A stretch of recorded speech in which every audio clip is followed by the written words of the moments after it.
Let's read Genesis 40, Interpreter of Dreams.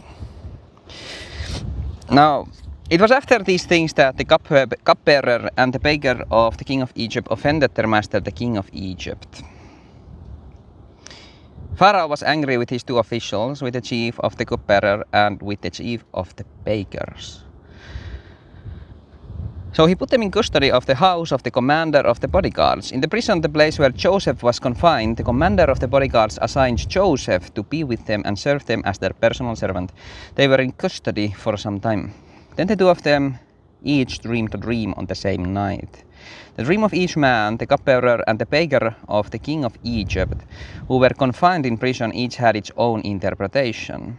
When Joseph came to them in the morning, he observed them, and there they were looking miserable. So he asked Pharaoh's officials who were with him in the custody of the house of his master, saying, "Why are your faces so sad today?" They said to him, "We dreamed a dream, and there is no one to interpret it." Then Joseph said to them, "Don't interpretations belong to God? Please tell me." So the chief of the cupbearers told his dream to Joseph, saying to him, "In my dream suddenly there was a vine in front of me. On the vine there were 3 branches, and as it was budding, its blossoms came out, its clusters ripened into grapes. Pharaoh's cup was in my hand, and I took the grapes, pressed them in Pharaoh's cup, and put the cup in Pharaoh's palm." Now Joseph is going to give his interpretation of the dream. Well, what do you think about it? "In my dream suddenly there was a vine in front of me." So this immediately, screams out Christ, right? On the vine there were 3 branches, and as it was budding, its blossoms came out, its clusters ripened into grapes. Or is it about God in general, And from him grows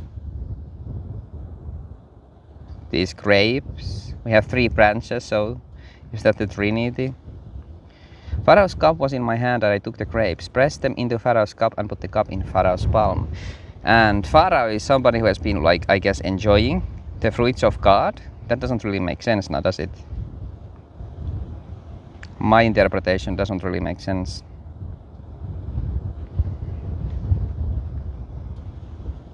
Maybe Joseph is going to do something clever here. "This is its interpretation," Joseph said to him. "The 3 branches, they are 3 days. In another 3 days, Pharaoh will lift up your head and restore you to your position. Then you'll put Pharaoh's cup in his hand, just as you used to do before you were his cupbearer. But if you remember me, that I was with you when it goes well with you, please show me kindness and mention me to Pharaoh and get me out of this house. For I was forcibly kidnapped from the land of the Hebrews, and even here I have done nothing at all that they should put me in this pit." When the chief of the bakers saw that the interpretation was good, he said to Joseph, "I also was in my dream. Expectantly there were 3 baskets of white bread on my head. In the top basket was food for Pharaoh, all kinds of baked goods. The birds were eating them from the basket on my head." Then Joseph answered and said, "This is its interpretation. The 3 baskets, they are 3 days. In another 3 days, Pharaoh will lift up your head off of you and will hang you on a tree. Then the birds will eat your flesh off of you." Then it happened on the 3rd day, Pharaoh's birthday, that he held a banquet for all his servants. He lifted up the head of the chief of the cupbearers and the head of the chief of the bakers among his servants. He restored the chief of the cupbearers as his cupbearer, and he put the cup on the palm of Pharaoh's hand.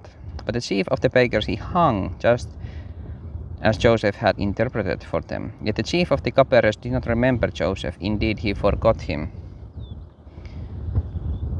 Okay. I don't know what to make of this. You just predicted the future based on these people's visions and dreams. I mean, this is the power of God rather than any kind of interpretation from men, right? There's no cleverness you can do here. God has to be the one who gives this information to you. It's a bit like what happens in the last days when he pours out his spirit on people, and people will dream and have visions of things. It's not really something that you do yourself. Kind of interesting. I'm kind of sad that Joseph was forgotten by this cupbearer. It's the middle of the night and I've had some time to think about this thing. And I think it's actually just about like the way the modern person should read, a person living in the last days should read that story. It's about you, the one who dreams, the one who has visions, the one who has come into contact with God's Spirit. It's about you.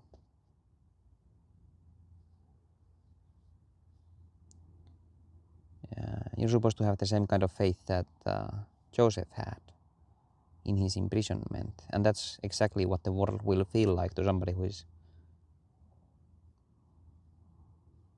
not worshipping the beast, not taking part in the deceptions, right? It's a kind of wasteland out there, at least right now, from my perspective. And I think it will be like a prison to people who search for God and His kingdom, the true second coming then.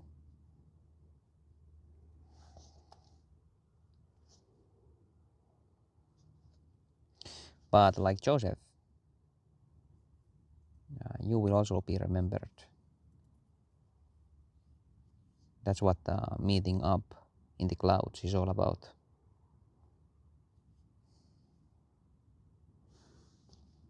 Good night.